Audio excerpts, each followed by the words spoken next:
तो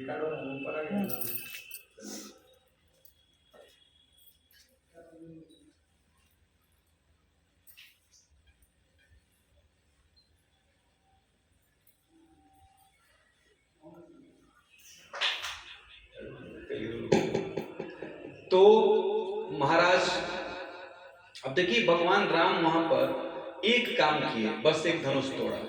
तो जो लोग कभी कभी अच्छे होते हैं ना, जो बहुत ही उस तरह के लोग होते हैं, उनके साथ बहुत सारा अच्छा काम हो जाता है। अब एक उनकी शादी थी, लेकिन वहां चार चार कन्याओं का कल्याण हो गया। ये देखने की बात है, समझने की बात है। बहुत विवाह कर दिए हैं तो विदाई तो एक दिन करनी ही पड़ेगी। तब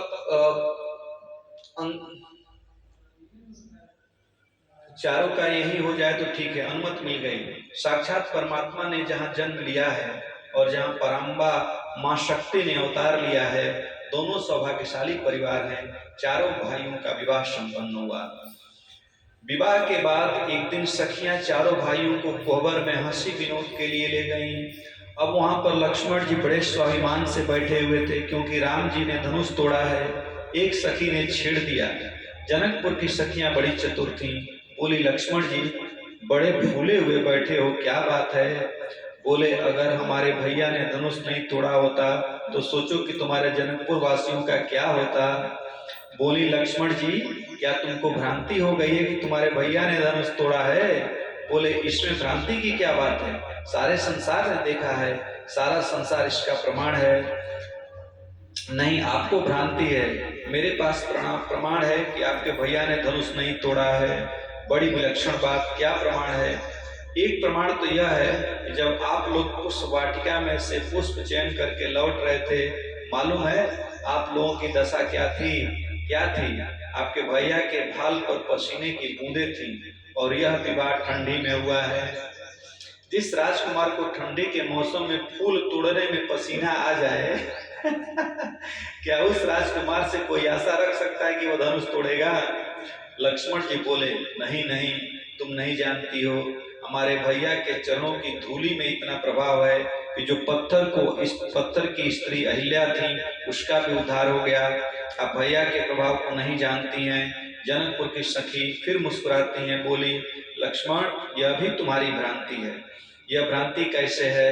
अगर तुम्हारे भैया की धूली में कोई चमत्कार था तो अयोध्या से जब बक्सर तक आए तो अयोध्या में बहुत सारे पत्थर मिले थे, वहां कोई शिला स्त्री क्यों नहीं बनी?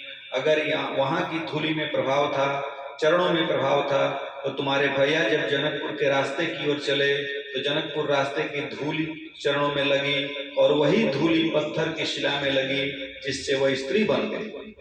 वह तो जनकपुर की धूली का प्रभाव था, न कि तुम्हारे भैया के चरणों का प्रभाव था। अब लक्ष्मण जी निरुत्तर हो गए। जनकपुर की सखियों के सामने क्या बोले, क्या कहें? वैसे भी ससुराल में भाई सब लोग चतुर होते हैं। कोहबर के बाद जानते ही हो जनक जी के यहाँ बारात कितने दिन रुकी? 40 दिन तक रुकी। 40 दिन तक वो लोग पड़े रहे। कोई वक्ता तो कहते हैं 6 महीने तक, लेकिन 40 दिन तो रुकी ही थी। तो जहाँ प्रेम होता है वहाँ मेहमानों के आने से आनंद होता है। सही बात है, माने जहाँ प्रेम होता है ना, वहाँ अगर मेहमान आते हैं तो सबको खुशी होती है। और जहाँ पर नहीं होता है, ए कहाँ से आ गए, मन में दुख, लोग खिलाना नहीं चाहते हैं, लोग परेशान हो जाते हैं। तो प्रेम ऐसा होना चाहिए। जहाँ प्रेम नहीं होता तो कहते हैं आइए आइए, बड़ा अच्छा लगा, अंदर से लगता है कि कहाँ से आधम का। सदानंद जी ने समझाया, महाराज विवाह कर दिए हैं तो विदाई तो एक दिन करनी ही पड़ेगी, कब तक रोकेंगे? बहुत समझाया, तब विदाई के लिए तैयार हुए। जानकी जी की जब विदाई होती है तो विदेहराज जनक अपना धैर्य छोड़ बैठते हैं। जानकी जी को हृदय से लगाकर रोने लग जाते हैं। गोस्वामी जी ने सावधान कर दिया, सावधान, यह ममता नहीं थी।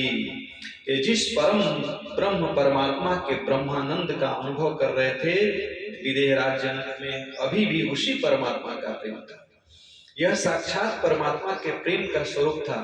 हमारे गुरुदेव कहते थे, ब्रह्म ज्ञान का अर्थ पत्थर होना नहीं है। ब्रह्म ज्ञानी का हृदय जितना कोमल होता है, संसारी का हृदय भी उतना कोमल नहीं होता। आप भागवत कथा में पढ़ते सुनते हैं, सुखदेव जी कथा कहते कहते अनेक बार समाधिस्थ हो जाते थे। क्या सुखदेव जी से बड़ा ब्रह्मनिष्ठ कोई हो सकता है? श्रोत्रिय ब्रह्मनिष्ठ हो सकता है, उनको भाव समाधि लग जाती थी। ब्रह्मनिष्ठ का हृदय इतना कोमल होता है, इतना शुद्ध होता है कि संसार के प्रति आकर्षण नहीं होता है। लेकिन परमात्मा का जहां प्रश्न आता है वो अपने आप को रोक नहीं पाता। जानकी जी की विदाई के समय विदेह राज जनक रोने लग गए। अब विदाई तो करनी ही पड़ी। बारात धीरे धीरे अयोध्या पहुंच गई। महाराज दशरथ ने कौशल्या जी को एक बड़ी सुंदर शिक्षा दी जो आज प्रत्येक सास को सीखना चाहिए। रामचरितमानस में बड़ी सुंदर सुंदर शिक्षाएं हैं, अनुकरणीय शिक्षाएं हैं।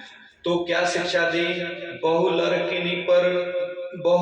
लड़किनी पर घर आई, राखे हूं नैन पलक की नाई। कौशल्या जी, ये जो चार चार बहुएं आई हैं ना, ये बहुएं नहीं हैं, ये तुम्हारी बेटियां हैं। बस इतना ही परिवर्तन है करना है कि सास बहू को बेटी मानने लग जाए और बहू सास को माँ मानने लग जाए, सारा झगड़ा खत्म हो जाएगा। माँ बेटी का झगड़ा कभी नहीं होता। जहाँ सुना जाता है कि सास बहू का ही झगड़ा सुना जाता है। अपनी दृष्टि बदल लीजिए। आपकी भी बेटी तो कहीं जाएगी, आप दूसरे की बेटी को स्वीकार कर लें। रामचरितमानस में ऐसी ऐसी शिक्षाएं हैं। बड़े प्रेम से रहने लग गए।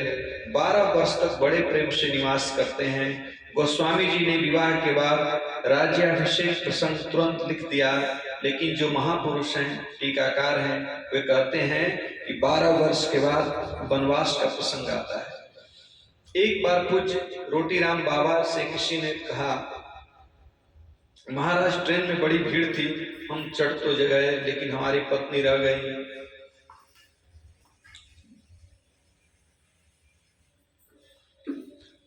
बड़ी समस्या हो गई, अब लेने के लिए वापस जाना पड़ेगा। रामायण पढ़ते हो परंतु ध्यान से नहीं पढ़ते हो। बोले महाराज, इस घटना से उसका क्या संबंध है? रामायण में लिखा है कि भगवान श्री राम जब नाव में चढ़ने गए तो प्रिया चढ़ाए चढ़े रघुराई। ये ध्यान देना है कि अगर कहीं जा रहे हैं तो पहले भगवान राम ने एक बता, कितनी बड़ी बात है कि तुलसीदास लिख रहे हैं वहां पर कि अगर आप पत्नी के साथ परिवार के साथ जा रहे हैं तो क्या कर रहे हैं कि प्रिया चढ़ाई चढ़े रघुराई। पहले नाव पर अपनी पत्नी को चढ़ाते हैं और तब पीछे अपने चढ़ते हैं। तो अगर आप किसी स्त्री के साथ किसी के साथ जा रहे हैं, किसी ट्रेन में, बस में, तो उसे सीखिए पहले किसको चढ़ाना चाहिए? पत्नी को चढ़ाना चाहिए। तो अगर पत्नी को पहले चढ़ाएंगे तो ट्रेन में पत्नी नहीं छूटेंगी, पत्नी चढ़ जाएंगी। तो ये बात है, ये कहने का मतलब। फिर स्वयं चढ़े, तो इस तरह की बात आती है। राज्याभिषेक की तैयारी होती है, फिर उनका वनवास हो जाता है। वनवास के परिणाम स्वरूप दशरथ जी का स्वर्गवास हो जाता है। भरत जी भगवान से बहुत अनुनय विनय करते हैं, चित्रकूट जाते हैं। भगवान ने अपनी पादुका दे दी। भरत लाल जी उनकी पादुकाओं को लेकर 14 वर्ष तक प्रतीक्षा करते हैं। 12 वर्ष तक लगभग चित्रकूट में रहने के बाद प्रभु दंडकारण्य में प्रवेश करते हैं। 1 वर्ष पंचवटी में निवास करने के बाद जानकी जी का हरण हो जाता है। प्रभु शौरी को उपदेश देते हैं, जटायु का उद्धार करते हैं, बानरों से मित्रता करते हैं, जानकी जी की खोज करवाते हैं। यहाँ उल्लेखनीय है कि हनुमान जी के संबंध में भागवत मौन है, पर पुनः समुद्र पर सेतु बांध करके लंका पर आक्रमण कर देते हैं। संपूर्ण निशाचरों के साथ रावण का उद्धार करके भगवान श्री राम जानकी जी को लेकर पुष्पक विमान में बैठकर अयोध्या वापस आ जाते हैं। भरतलाल जी से बड़े प्रेम से मिलन होता है। फिर भरतलाल जी की जटाएं खोलने के बाद स्वयं स्नान करते हैं। शुभ मुहूर्त में वशिष्ठ जी ने भगवान श्री राम का राज्याभिषेक किया और अयोध्या में इसी उपलक्ष्य में दिवाली मनाई जाने लगी। हम लोगों की भी दीपावली नजदीक आ रही है। सभी लोग बड़े प्रसन्न और सुखी हो गए। राम राज्य बैठे त्रैलोका, हर्षित भये गए सब शोका। यही श्री राम कथा का विश्राम होता है। सुखदेव जी महाराज चंद्रवंश के अनेक राजाओं का वर्णन करते हैं। चंद्रवंश में भी अनेक यशस्वी राजा हुए। महाराज ययाति हुए, महाराज यदु हुए, महाराज रंतदेव हुए अनेक विलक्षण महापुरुष चंद्रवंश में हुए। इसी वंश में महाराज देवमीढ़ हुए, सूर्यसेन जी हुए और उनके पुत्र वसुदेव जी हुए। तो वसुदेव जी के पिता का नाम क्या था? सूर्यसेन। ये ध्यान रखना, सूर्यसेन। वसुदेव जी की अनेक रानियां थी। उनकी कौरवी, रोहिणी, भद्रा, मंदिरा, इला, देवकी इत्यादि सभी को पुत्रों की प्राप्ति हुई थी। मां देवकी के पुत्रों का नाम था कीर्तिमान, सुषेण, भद्रसेन, विदु, संवर्धन, संकर्षण और उनके 8वें पुत्र के रूप में साक्षात भगवान श्याम सुंदर थे और सुभद्रा जी उनकी सगी बहन थी। अब भगवान श्री कृष्ण के अवतार का प्रयोजन क्या है? क्यों वो आए संसार में? भगवान के अवतार का प्रयोजन आप सभी लोग जानते हैं। भगवान ने बताया है गीता में इसको। क्या बताया है? कि परित्राणाय साधूनां विनाशाय च दुष्कृतां धर्म संस्थापनार्थाय संभवामि युगे युगे। यही उनका कहना है। अर्थात आज 3 ही प्रयोजन है। क्या प्रयोजन है? परित्राणाय साधूनां, साधुओं की रक्षा करना, विनाशाय च दुष्कृतां, दुष्टों का संहार, धर्म संस्थापनार्थाय और धर्म की स्थापना। यही तीनों प्रयोजन तो भागवत में लिखे हुए हैं, लेकिन भागवत में एक चौथा प्रयोजन भी लिखा गया है। चौथा प्रयोजन क्या है? श्री सुखदेव जी भागवत में कहते हैं, साधु की रक्षा, दुष्टों का संहार, धर्म की स्थापना। ये 3 प्रयोजन तो प्रसिद्ध हैं ही। भागवत जी की यही विलक्षणता है कि भागवत में चौथा प्रयोजन भी लिख दिया गया है कि कलिकाल में जिस समय अवतार नहीं होगा, जिस समय कलिकाल में अवतार, बाकी द्वापर त्रेता सब में अवतार हो रहा है, लेकिन अगर कलिकाल में भगवान का जब अवतार नहीं होगा, जिस समय भगवान प्रकट रूप में धराधाम पर नहीं होंगे, उस समय भगवान की इन्हीं लीलाओं का, कथाओं का वर्णन करके, श्रवण करके, अभिनय करके लोग भगवान श्री कृष्ण के रास्ते पर चलेंगे और भगवान को प्राप्ति कर लेंगे। ये इसका चौथा प्रयोजन है। यह भगवान के अवतार का चौथा प्रयोजन है। जैसे आज आप लोग देख रहे हैं कि कथा कितनी भी सुंदर हो, लेकिन कथा में सबसे ज्यादा लोगों का उत्साह कृष्ण जन्म में ही होता है। और ऐसे तैयार होकर बैठते हैं कि जब कृष्ण जन्मोत्सव हो और कब नंदोत्सव हो, यहाँ प्रसाद खिलौने या सूखे मेवे जब लुटाए जाते हैं, तो वे लोग तो लूटेंगे जो अपने घरों में मेवा नहीं खाते और जिनके घरों में सोने चांदी के खिलौने भी नहीं है, वे भी नंदोत्सव में लूटते हैं। यह भगवान के अवतार का चौथा प्रयोजन है, यह है आनंद। ऐसे भगवान श्याम सुंदर ने वसुदेव जी के यहाँ अवतार लिया। सुखदेव जी कहते हैं मथुरा में जन्म लिया, गोकुल पहुंच गए, वृंदावन में 11 वर्ष रहने के बाद मथुरा आ गए। मथुरा में कंस का उद्धार किया, फिर द्वारिका चले गए। द्वारिका जाने के बाद अनेक विवाह किए, महाभारत करवाया और अपने पौत्र और पुत्रों का भी संहार किया। उद्धव को ज्ञान का उपदेश दिया और भगवान श्याम सुंदर स्वधाम को चले गए। 9 स्कंद के इन 2 श्लोकों में पूरी कृष्ण कथा है जो भागवत में कह दी गई है। तो अब 10वें स्कंद की शुरुआत होती है। राजा परीक्षित राम कथा में तो कुछ नहीं बोले, लेकिन कृष्ण कथा जब सुखदेव जी ने संक्षेप में कह दी तो राजा परीक्षित बड़े विनय पूर्वक प्रश्न कर बैठते हैं। यहीं से 10वें स्कंद का प्रारंभ होता है। तो राजा परीक्षित कहते हैं, कथितो वंश विस्तारो भवता सोम सूर्यो राज्ञो भय वंशानां चरितं परम अद्भुतम यदोश्य धर्मशीलस्य नितराम मुनिस्सतं तंत्रासेनावतीर्णस्य विष्णुर्वीर्याणि संसनः। गुरुदेव, आपने इतने राजाओं की कथा सुनाई, इनके पुत्र ये हुए, इनके पुत्र ये हुए, ठीक है, मैं सुनता रहा, लेकिन मेरे आराध्य की जब कथा आई तो आपने अत्यंत संक्षेप में सुना दी, केवल 2 श्लोकों में। मैं अपने आराध्य श्री कृष्ण की कथा विस्तार से सुनना चाहता हूँ। सुखदेव जी ने कहा, परीक्षित के आराध्य श्री कृष्ण, इसलिए उन्होंने कहा कि मुझे श्री कृष्ण की पूरी कथा सुननी। आपने तो केवल 2 श्लोक में मुझे कथा सुना दी। तो राजा परीक्षित कहते हैं कि मेरे पूर्वजों का एक एक सदस्य श्री कृष्ण से जुड़ा हुआ है, चाहे मेरे दादा अर्जुन हो, युधिष्ठिर हो, भीम हो, कुंती हो, द्रौपदी हो, उत्तरा हो, सुभद्रा हो, कोई भी हो, एक सदस्य भी ऐसा नहीं था जिसका संबंध श्री कृष्ण से न हो। और मेरा तो जन्म ही उनकी कृपा से, क्योंकि उन्होंने तो मेरी रक्षा की थी ना गर्भ में जाकर के। तो गुरुदेव अगर वे मेरी रक्षा गर्भ में नहीं करते तो मेरी गर्भ में ही मृत्यु हो जाती। आज यह परीक्षित आपके सामने कथा सुनने के लिए नहीं बैठा होता, मुझको उन्होंने ही जीवन दान दिया है, इसलिए वे श्याम सुंदर मेरे सर्वस्व हैं। उनकी कथा आप कृपा करके विस्तार से सुनाइए।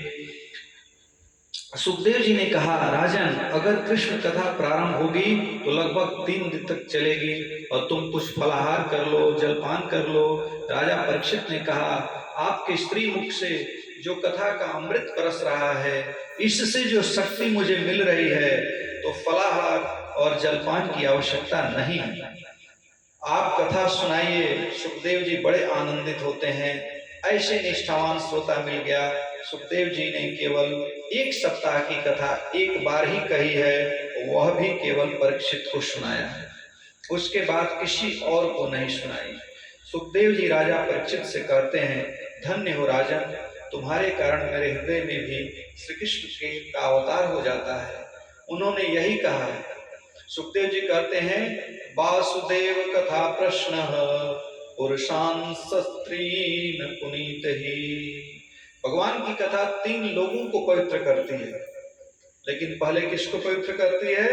वक्ता, जो सुना रहा है उसको। हाँ, मुझे अच्छा लगा। कथा के माध्यम से वक्ता के हृदय में ठाकुर का अवतार होता है। यदि कथा के माध्यम से वक्ता के हृदय में अवतार नहीं होगा तो शब्द के माध्यम से श्रोता के हृदय में भी नहीं होगा। पहले वक्ता का हृदय शुद्ध होता है, तब ठाकुर जी शब्द रूपी गरुड़ पर बैठकर श्रोता के कर्णांधों से उसके हृदय में प्रवेश करते हैं, तब श्रोता का कल्याण होता है और आयोजक का कल्याण होता है। द्वापर का लगभग समापन का समय था, अंतिम चरण था। पृथ्वी का भार बढ़ा हुआ था।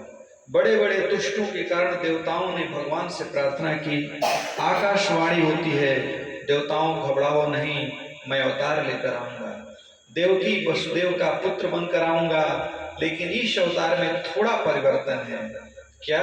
इस बार जो शेष भगवान हैं वे मेरे बड़े भाई बनकर आएंगे। रामावतार में वे लक्ष्मण के रूप में छोटे बनकर आए थे। किसी ने पूछा कि शेष भगवान बड़ा भाई क्यों बनना चाहते हैं? लक्ष्मण जी जब बने थे तो राम जी को कोई कष्ट देता था, उसका प्रत्युत्तर में जब लक्ष्मण जी बोलते थे तो राम जी बोलते थे कि चुप रहो, बैठ जाओ, बैठ जाओ। शेष भगवान ने नारायण से कहा कि इस बार तो अवतार लेंगे तो मैं छोटा भाई नहीं बनूंगा, बड़ा भाई बनूंगा। नारायण जी बोले, उससे क्या होगा, तो आपको जो भी कष्ट देगा उसको ठीक से खबर दूंगा, इससे अंतर क्या पड़ेगा। छोटा भाई रहता हूं तो आप मुझको मना कर देते हो, मुझे मानना पड़ता है। बड़ा भाई जब बनूंगा तो जो आपको कोई कष्ट देगा उसके विरुद्ध बोलेगा तो मैं उसकी खबर लूंगा, और तुम मना न करोगे तो तुमको भी डांट लगाऊंगा। आकाशवाणी कहती है कि मेरी योग माया भी आएगी, यशोदा के यहाँ कन्या के रूप में जन्म लेगी। हम तीनों मिलकर लीला करेंगे, भक्तों का कष्ट दूर करेंगे। देवताओं निश्चिंत हो जाओ, ब्रज में तुम सब जन्म लेना। ब्रज में वे सब देवता और देवियां गोपी और गोप के रूप में जन्म लेते हैं। बोलिए श्री वृंदावन बिहारी लाल की जय। बोलिए श्री वृंदावन बिहारी लाल की जय। अब कृष्ण का जन्म देखते हैं कैसे होता है। इधर मथुरा में कंस की चचेरी बहन देवकी जी का विवाह वसुदेव जी के साथ हुआ था।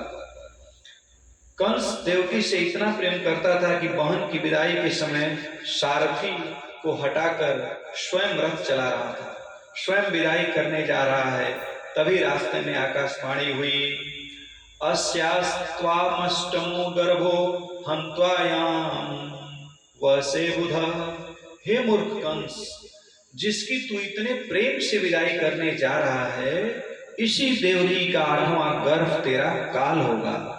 जैसे ही आकाशवाणी हुई, जो कंस इतने प्रेम से अपनी बहन की विदाई करने जा रहा था, वहीं कंस रथ को रोक देता है, तलवार निकाल लेता है, देवकी के बाल पकड़ लेता है, बोला बहन रहेगी तब न बहन का बालक होगा, बहन को ही समाप्त कर दूंगा, न रहेगी बांस, न बजेगी बांसुरी। ऐसा उसने सोचा, तो बहन का बालक होगा, न मेरी मौत होगी। यह है दुष्ट की प्रीति का स्वभाव। इसलिए एक महात्मा कहते थे, सज्जन नाता तोड़ना चाहे तो भी मत तोड़ना, और दुष्ट नाता तोड़ना चाहे तो भी नाता मत जोड़ना। माने कहने का मतलब कि अगर कोई सज्जन जो है कि पुरुष अगर आपसे नाता तोड़ रहा है तो उससे नाता मत तोड़िए, लेकिन अगर दुष्ट कोई आपसे नाता जोड़ रहा है तो उससे नाता मत जोड़िए। वो दुष्ट था, अपनी बहन को इतना प्रेम करता था, लेकिन उसको मारने के लिए क्या हो गया, तैयार हो जाता है, क्योंकि वो कब खुश हो जाए और कब रुष्ट हो जाए। क्षणे रुष्टो क्षणे तुष्ट, रुष्ट तुष्टो क्षणे क्षणे, अव्यवस्थित चित्तानाम प्रसादोपि भयंकर। जिनके चित्त का कोई सिद्धांत नहीं है, उसकी प्रसन्नता का भी कोई भरोसा नहीं करना चाहिए। वो कब आपका दुश्मन बन जाए, कब आपका विरोधी बन जाए, इसका कोई भरोसा नहीं है। कंस को वसुदेव जी ने बहुत समझाया, नहीं माना। अंत में वसुदेव ने प्रतिज्ञा कर दी कि कंस, तुझको बहन से तो भय नहीं है ना, इसकी संतान से भय है ना। मैं वचन देता हूँ कि जन्म लेते ही इसकी प्रत्येक संतान तुमको समर्पित कर दूंगा, फिर तो तुम्हारी जो मर्जी हो करना। जन्म लिया हुआ बच्चा तो किसी को भी मार नहीं सकता है, लेकिन धन्य है वसुदेव जी। हमारे गुरु जी कहते हैं कि जिनकी सत्यनिष्ठ पर कंस जैसा दुष्ट व्यक्ति भी भरोसा करता है, वह यह है सत्यनिष्ठा। आपको मित्र आप पर भरोसा करे, यह बात तो समझ में आती है, परंतु आपका शत्रु भी आपकी बात पर भरोसा करने लगे, तब कहा जा सकता है कि आप कितने सत्यवादी हैं, कितने सत्यनिष्ठ हैं। भागवत को अगर ध्यान से पढ़ें तो कंस ने देवकी और वसुदेव को जेल में नहीं डाला, उनकी बात पर वह भरोसा करता है, इसलिए स्वतंत्र छोड़ दिया। वसुदेव जी ने कहा कि मैं पुत्र दूंगा तो ये निश्चित देंगे, छल नहीं करेंगे। धन्य वसुदेव जी। प्रथम पुत्र का जन्म होता है जिसका नाम था कीर्तिमान। देवकी माँ की गोद से लेकर जो साक्षात काल है कंस, उसके यहाँ देने चल पड़ते हैं। कंस के हाथों में अपना प्रथम पुत्र दे देते हैं, महाराज यह पहला पुत्र है, आपको समर्पित है, आपकी जो इच्छा हो कीजिए। कंस जैसे दुष्ट का हृदय पिघल जाता है, द्रवित हो जाता है। धन्य वासुदेव।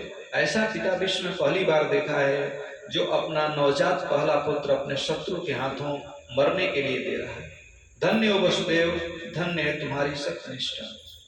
हमारे गुरु जी कहते हैं ऐसे सत्यनिष्ठ व्यक्ति के यहाँ ही तो भगवान का अवतार होगा, सामान्य लोगों के पास थोड़े होगा।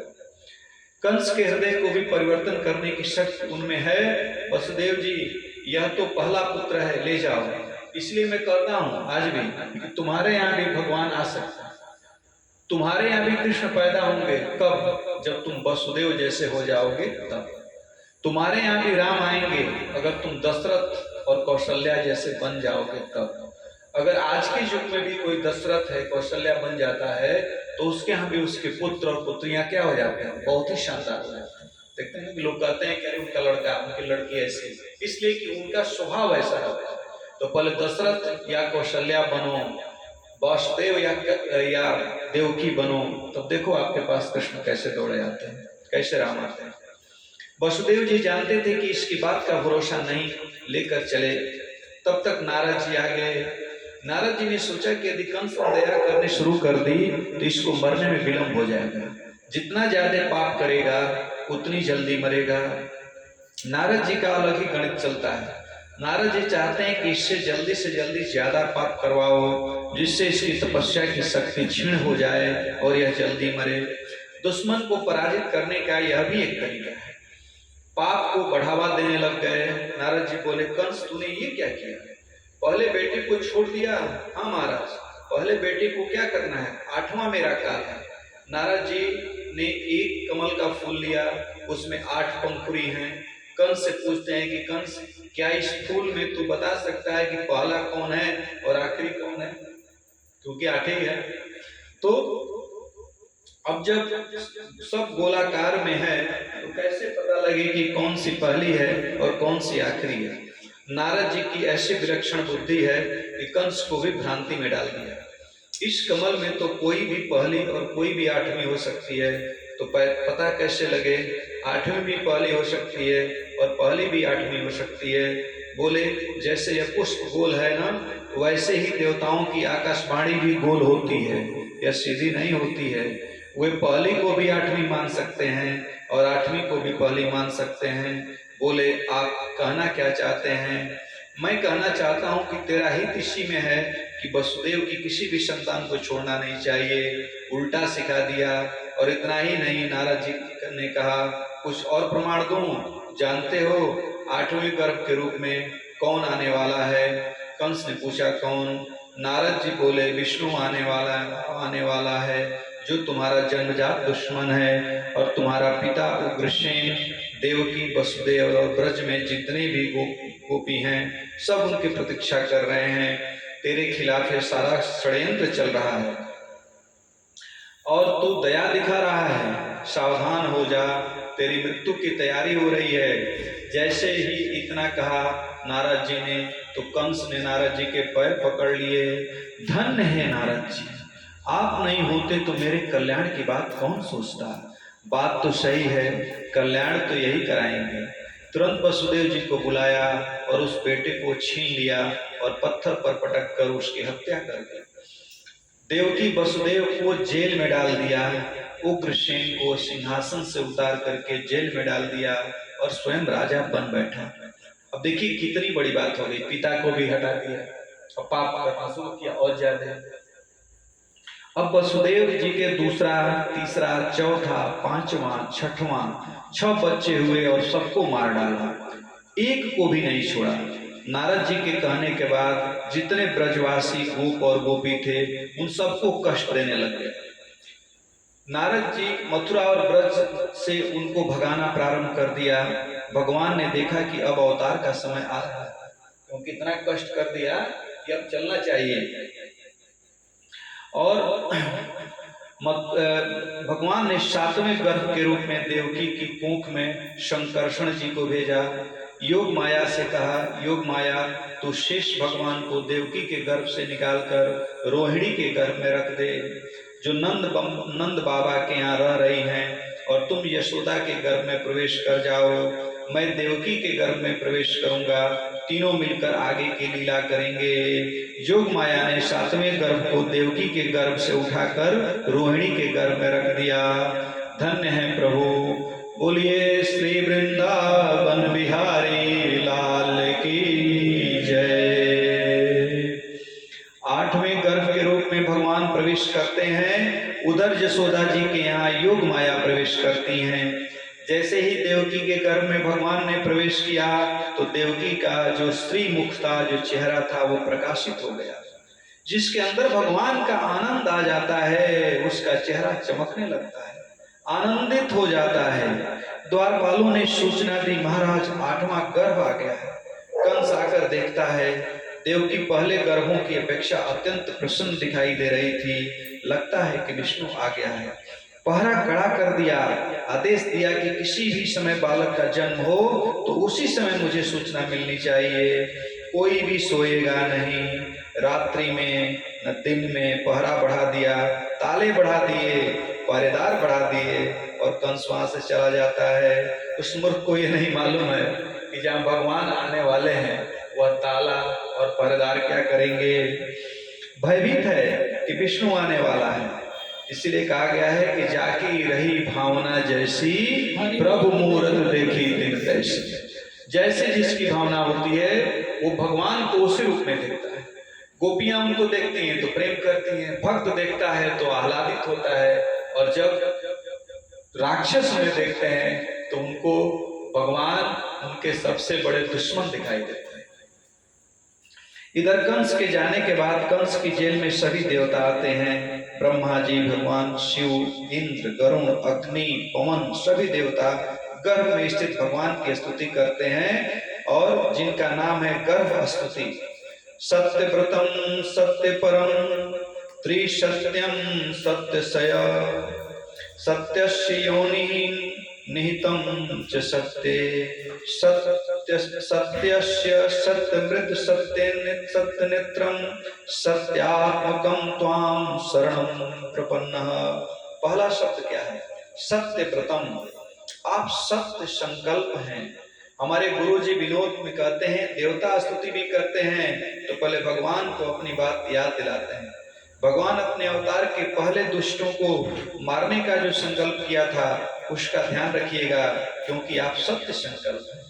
प्रभु आपको पाने का सीधा रास्ता है सत्यनिष्ठा, सत्य का आचरण, ईमानदारी। अगर ईश्वर के रास्ते में चलना है ना तो पहली शर्त है जीवन में ईमानदार रहो। जो जीवन में ईमानदार नहीं होगा सत्यनिष्ठ भी नहीं होगा। इसीलिए अंग्रेजी में कहा जाता है honesty is the best policy. और वह सत्य का साक्षात्कार नहीं कर सकता। सत्य परम त्रिसत्यम त्रिकाल में आप हैं। सत्य है, बाकी सब परिवर्तनशील है। आप निर्विकार हैं, निष्क्रिय हैं, सत्य के अधिष्ठान हैं। यह व्यवहार सत्ता और प्रतिभाषिक सत्ता जिसमें दिखाई दे रही है उसकी परमार्थिक सत्ता के रूप में, नित्योपादन कारण के रूप में भी आप ही विद्यमान हैं। ये सत्यवत व्यवहार जो प्रतीत हो रहा है उसके कण कण में आप ही व्याप्त हैं।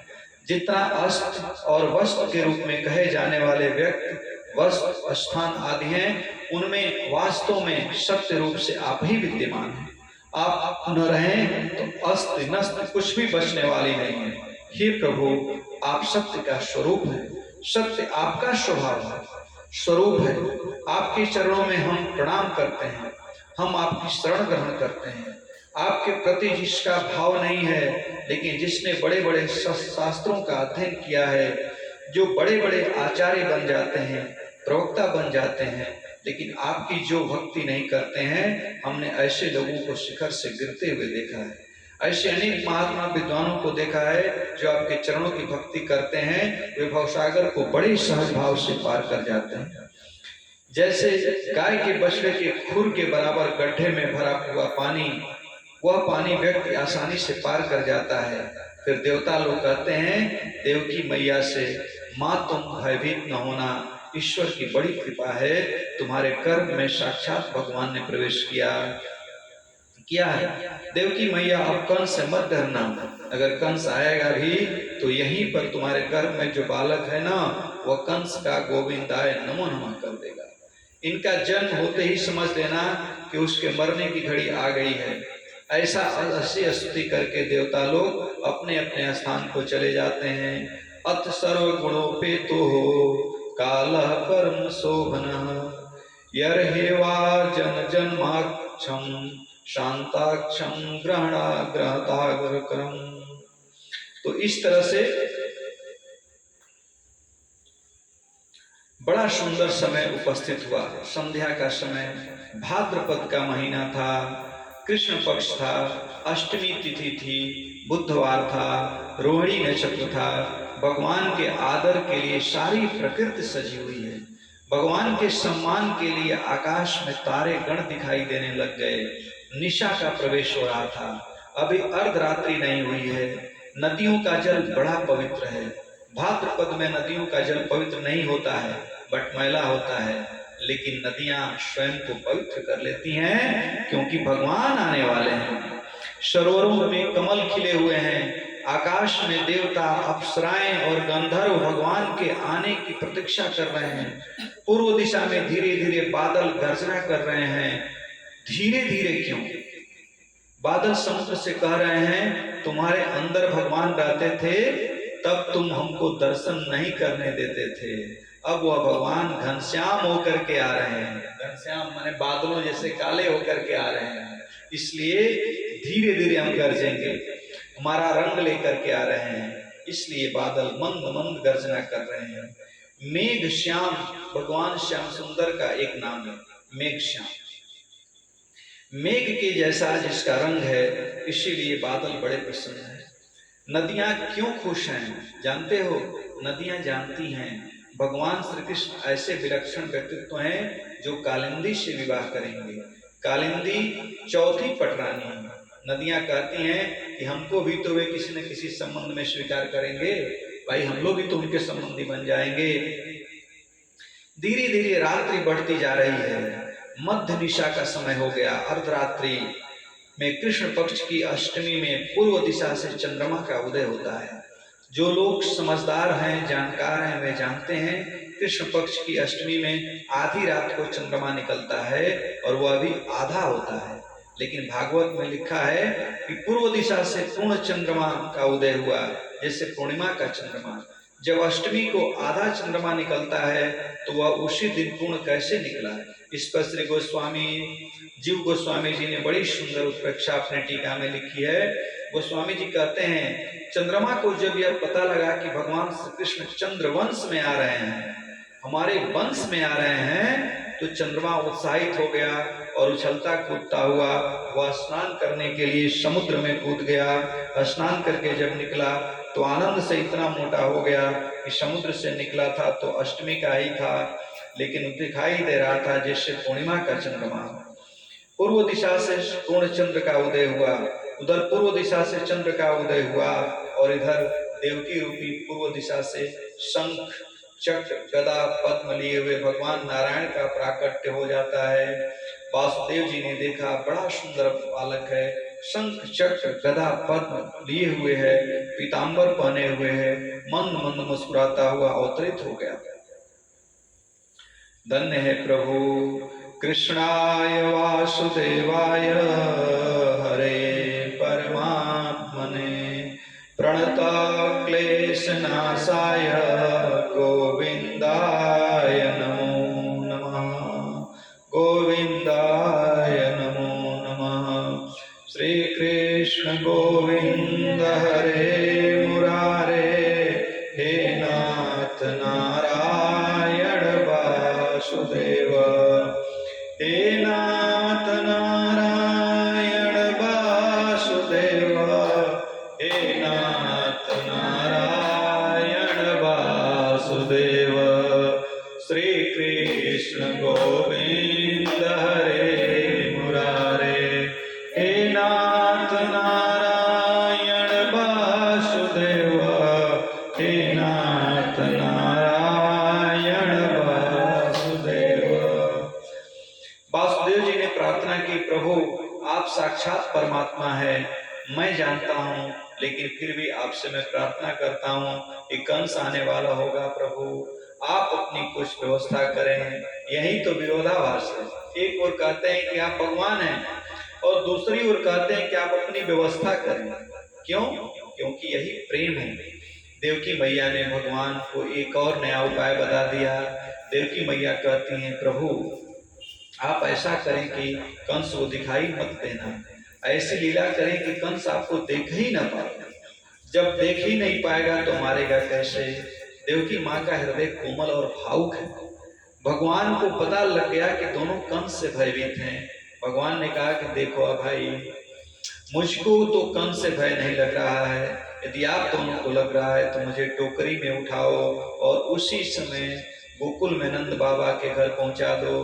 वासुदेव जी ने पूछा, प्रभु नंद बाबा के घर हथकड़ी बेड़ी पड़ी है, दरवाजे में ताले जड़े हुए हैं, पहरेदार खड़े हुए हैं, मैं अपने कमरे से हिल भी नहीं सकता, तो नंद बाबा के यहाँ आपको कैसे पहुंचाऊंगा? भगवान ने कहा, तैयारी तुम करो, रास्ता बनाने का काम मेरा है। वही जो राम रचिरा का कोई तर्क बढ़ाओ वही शाखा। जो भी ईश्वर के रास्ते में चलना चाहे, रास्ता ईश्वर बनाएगा, केवल आपको मन से तैयारी करनी है। वसुदेव जी ने जैसे ही मन में तैयारी की थी, हथकड़ी बेड़ी खुल गई, टोकरी मिल गई, बालक को टोकरी में रख लिया, दरवाजे खुल गए, ताले खुल गए और सभी पहरेदार ऐसे सो गए जैसे कई दिनों से सोए न हो। भगवान जब कृपा करना चाहे तो कौन रोक सकता है? जा पर कृपा राम की होई, ता पर कृपा करें सब कोई। इसीलिए जिस पर ईश्वर की कृपा होगी उस पर सभी कृपा करते हैं। अब वसुदेव चल पड़े, बादल वर्षा करने लग गए, अर्थात मानो वे भी पुष्पांजलि समर्पित कर रहे हों। भगवान को प्रसन्नता हुई। भादों का महीना था, वर्षा होने लग गई। शेषनाग छाया किए हुए थे। वसुदेव जी जमुना जी में प्रवेश कर जाते हैं। जमुना जी बढ़ी हुई हैं, गले तक आ गई हैं, लेकिन बस वसुदेव जी चले आ रहे हैं। आप पूछेंगे उनको डूबने का डर नहीं लग रहा था?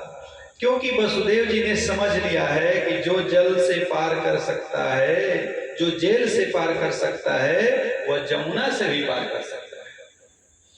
वही तो मेरे सिर पर है ना। जमुना जी जब ऊपर बढ़ रही थी, बाल कृष्ण ने अपना श्री चरण थोड़ा नीचे लटका दिया। जमुना जी ने उनके चरण का स्पर्श किया, उनको प्रणाम किया और नीचे चली गईं। वसुदेव जी के घुटने घुटने तक हो गईं। वसुदेव जी बड़े प्रेम से गोकुल पहुंच गए। लेकिन गोकुल की विलक्षण बात है, जानते हो, रात्रि के 12 बजे नंद भवन खुला पड़ा हुआ है, सभी लोग सोए हुए हैं। और सबसे आश्चर्य की बात क्या है, यशोदा जी एक कन्या को जन्म दे चुकी हैं, फिर भी यशोदा जी सोई हुई हैं, उनको पता ही नहीं। ऐसा आपने कभी सुना है? लेकिन यह उल्टा हो रहा है। यशोदा जी को कन्या हो गई हैं और यशोदा जी सो रही हैं। यह है भगवान की लीला शक्ति। वसुदेव जी गोकुल में जाते हैं, सभी लोग सोए हुए थे। वसुदेव जी ने श्याम सुंदर को एक बार पुनः अपने हृदय से लगाया, यशोदा जी के बगल में सुला दिया, कन्या को लिया और वहां से वापस चल पड़े। जमुना जी को पार करके मथुरा आ गए। अंदर जेल में पहुंच गए, दरवाजे बंद हो गए, ताले पड़ गए। जब वसुदेव जी पहुंच गए अंदर, तब कन्या ने रोना प्रारंभ किया। सारा काम योजना के साथ चल रहा है, कब रोना है कब नहीं रोना है। सब पहरेदार उठकर खड़े हो गए, बोले बालक का जन्म हो गया, दौड़ो दौड़ो महाराज, बालक का जन्म हो गया है। कंस भी सोया हुआ था, उठकर भागा, दरवाजे में भिड़ गया, गिर गया, फिर उठा, उठकर फिर भागा, तलवार लेकर कारागार के दरवाजे पर पहुंचा। देवकी को डांटा, दे 8वीं संतान। देवकी ने कहा, हे भैया, यह तो बालक नहीं है, बालिका है, मेरे जीवन के लिए एक बालिका को तो छोड़ दे। मेरी 7 संतानों को मार दिया है। कंस कहता है, 8वीं के नाम पर चाहे बालक हो या बालिका, मैं किसी को नहीं छोड़ूंगा, दे कहाँ है।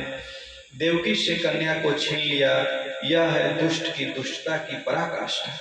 पैर पकड़कर कंस जैसे ही उस बालिका को पटकने जा रहा था कि बालिका ने कंस के सिर पर 2 लात मारी और आकाश में चली गई। अष्टभुजा दुर्गा के रूप में प्रकट हो गई।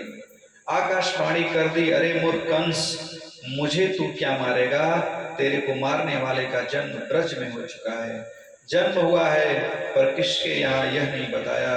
अब कंस और दुखी हो गया। देखिए कितना उससे पाप कराया जा रहा है कि जब उसको पता नहीं हो कि कितने को किसके यहाँ हुआ है, तो जितने भी उस समय बच्चे हुए हैं सबको मारो, सबको काटो।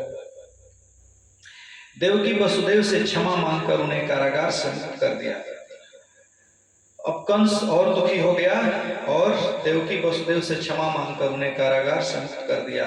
कंस असुरों की सेना बुलाता है, सभा करता है, मंत्रणा करता है। योग माया ने बताया है, आकाश में गई हैं। उसने कहा कि ब्रज में, उन्होंने कहा अब क्या करना चाहिए। एक कहा बस इतनी सी बात है, तो क्यों चिंता, मैं खोज खोज कर सबको मार डालूंगा, कंस तो निश्चित हो जाए। यह तो हो गई मथुरा की कथा। अब कहाँ चल,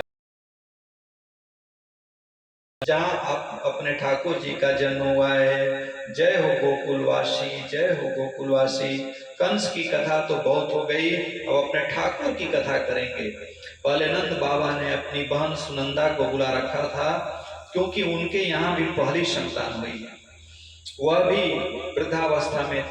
बाबा रोज पूछते थे कब होगा बालक का जन्म। सुनंदा कहती थी, भैया जिस दिन होने वाला होगा उस दिन जरूर बता दूंगी। अष्टमी की रात्रि में सुनंदा ने कहा था, बाबा लगता है आज रात्रि में कुछ होना चाहिए। लेकिन भगवान की लीला, सब सो गए थे, यशोदा भी सो गई थी, नंद बाबा भी सो गए थे। ब्रह्म मुहूर्त में सुनंदा जी उठी।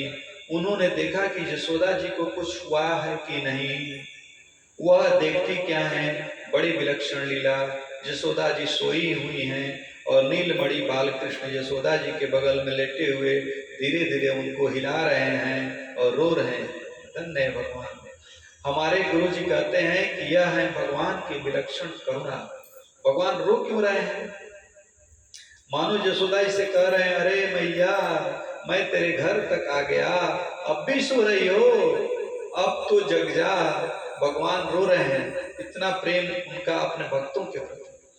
बाल कृष्ण को देखकर सुनंदा इतनी आनंदित हुई कि दौड़ी दौड़ी दरवाजे पर गई जहां नंद बाबा लेटे हुए थे। अब हिलिए मत। उनको उठा दिया। नंद बाबा भगवान का जप करने लग गए। अरे बहन क्या हुआ? बोली ऐसा ऐसे नहीं बताऊंगी कि क्या हुआ। बोले 9 लाख वाला हार देना तो प्रतिज्ञा करो। वाह बहनिया हमेशा कहती हैं सब। 9 लाख का हार दोगे तो बताऊंगी क्या हुआ है। दूंगा, पहले बता तो सही। सुनंदा लगी थाली बजाने, जोर जोर से बोली लाला भयो नंद के लाला की जय। बोली वृंदावन बिहारी लाल की जय। जोर जोर से थाली बजी तो गोकुल में तो हंसी विनोद होने लग गया। यहीं ब्रजवासियों का आनंद था, वहां पर थाली बजी। या नंद बाबा वो चलने लग गए। बोले अरे लाला हुआ है लाला। नंद बाबा दौड़े, 80 वर्ष की अवस्था में दौड़े। दौड़कर जमुना जी में कूदकर स्नान किए।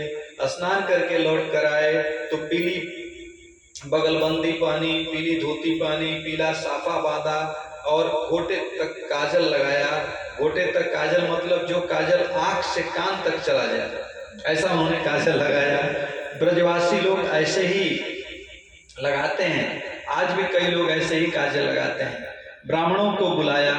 अरे ब्राह्मणों, केवल उत्साह से नहीं, वैदिक विधि से पहले बालक का जात कर्म संस्कार होना चाहिए। ब्राह्मण लोग आए और स्वस्ति वाचन करने लगे। ब्राह्मणों ने स्वस्ति वाचन किया, जात कर्म संस्कार का विधिवत पूजन करवाया। नंद बाबा ने ब्राह्मणों को 2-2 लाख गायें देने का संकल्प लिया। सारे गोकुल को सजाया गया, गायों को सजाया गया, बछड़ों को सजाया गया। गोप लोग स्वयं सज गए, गोपियां सज गईं। वे लहंगा चुनरी पहनकर बधाई लेकर सभी गोपियां और गोप नंद भवन की ओर चल पड़े। नंद भवन में जाकर लाला का दर्शन किया। ब्रजवासी लाला से कोई वरदान नहीं मांगते, ब्रजवासी लाला को आशीर्वाद देते हैं।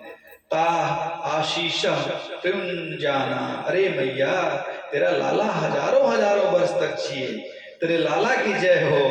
बधाई भगवान को ही लोग जो है कि आशीर्वाद करें। बधाई, गोप लोग नंद बाबा को बधाई देने लग गए। नंद बाबा बधाई है, बधाई है। बधाई के बाद सभी लोग नंद भवन के प्रांगण में नाचने गाने लग गए और नंद बाबा को भी खड़ा कर लिया।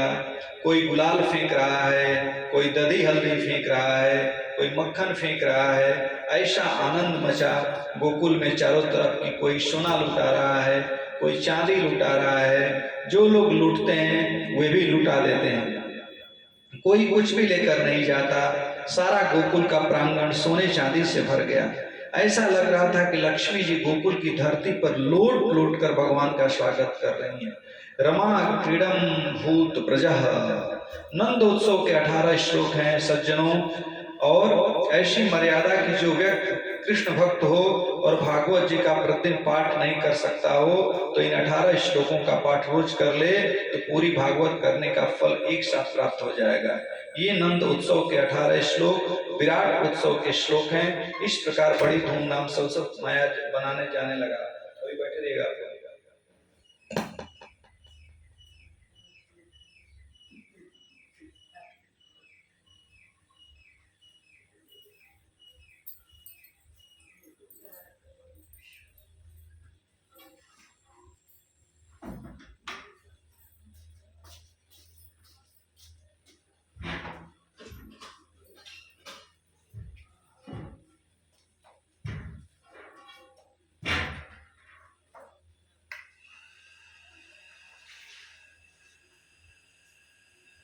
टीवी चालू कर देने की पानी ना रह जाती है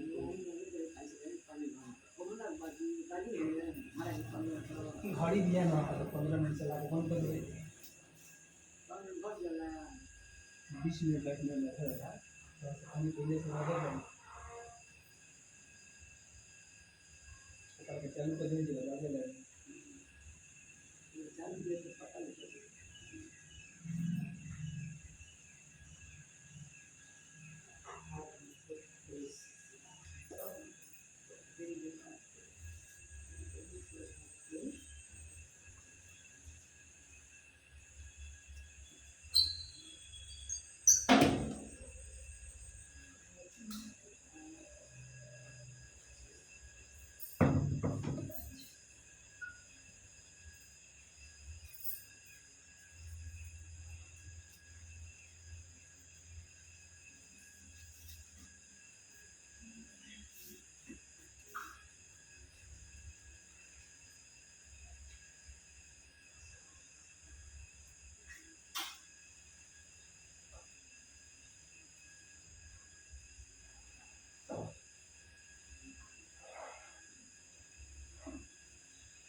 इस तरह से भगवान का धूमधाम से उत्सव मनाया गया।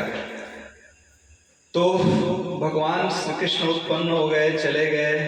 आज की कथा यहीं पर समाप्त होती है और हम सभी अभी फिर विष्णु सहस्त्र नाम स्तोत्र का पाठ करेंगे।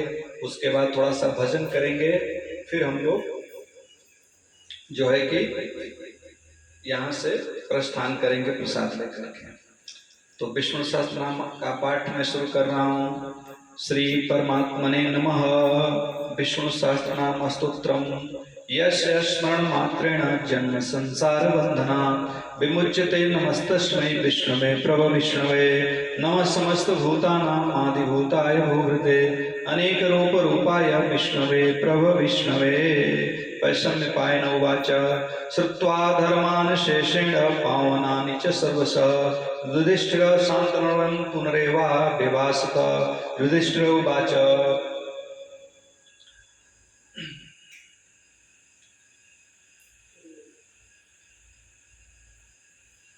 श्रुत्वा धर्मान् शेषेण पावनि च सर्वशः युधिष्ठिरः शान्तनवं पुनरेवा विभासत। युधिष्ठिर उवाच किमेकं दैवतं लोके किं वाप्येकं परायणम् अस्त्वन्तः कं कर्म चन्त प्राप्नुर्मानवा शुभम् को धर्म सर्वधर्माणां भवतः परमो मतः किं जपन्मुच्यते जन्तुर्जन्म संसार बन्धना। विष्णु उवाच जगत्प्रभुं देवदेवमनन्तं पुरुषोत्तमम् अस्त्वन्नाम शास्त्रेण पुरुष सप्तोदितः त्वमेव चार्चयन् नित्यं भक्त्या पुरुषमव्ययम् ध्यानस्त्वन्नमस्यस्य यजमानस्तमेव च अनादिनिधनं विष्णुं सर्वलोकमहेश्वरम् लोकाध्यक्षम् अस्त्वन्नित्यं सर्वलोकाधिपो भवेत् ब्रह्मण्यं सर्वधर्मज्ञं लोकानां कीर्तिवर्धनं लोकनाथं महद्भूतं सर्वभूतभवोद्भवम् एष मे सर्वधर्माणां धर्मोदिक्तमो मतः यद्भक्त्या पुण्डरीकाक्षम् अष्ट्वर्चन्नरः सदा परमं यो महत्तेजः परमं यो महत्तपः परमं यो महद्ब्रह्म परमं यः परायणम् पवित्राणां पवित्रं यो मङ्गलानां च मङ्गलम् दैवतं देवतानां च भूतानां यो व्यापिता यतः सर्वाणि भूतानि भवन्त्यादियुगागमे यस्मिंश्च प्रलयं यान्ति पुनरेव जुगक्षये तस्य लोकप्रधानस्य जगन्नाथस्य भूपते विष्णुर्नाम सहस्रं मे शृणु पापभयापहम् यानि नामानि गौणानि विख्यातानि महात्मना ऋषिभिः परिगीतानि तानि वक्ष्यामि भूतये। ओम विश्वं विष्णुर्वषट्कारो भूतभव्य भवत्प्रभुः भूतकृत भूतभृद्भावो भूतात्मा भूतभावना भूतात्मा परमात्मा च मुक्तानां परमागतिः अव्ययः पुरुषः साक्षी क्षेत्रज्ञोऽक्षर एव च योगो योगविदां नेता प्रधान पुरुषेश्वर नारसिंहवपो श्रीमान् केशवः पुरुषोत्तमः शर्वः शर्वः शिवः अस्थाणुर्भूतादिर्निधिरव्ययः शम्भवो महेश्वरः स्वयंभू शंभुरादित्य पुष्कराक्षो महाश्वन अनादि निधनो दाता विधाता धातुरुत्तमः अप्रमेयो ऋषिकेश पद्मनाभो मरप्रभु विश्वकर्मा मनुस्त्वष्टा अस्तविष्ट स्थिरो ध्रुव अग्राह्य शाश्वत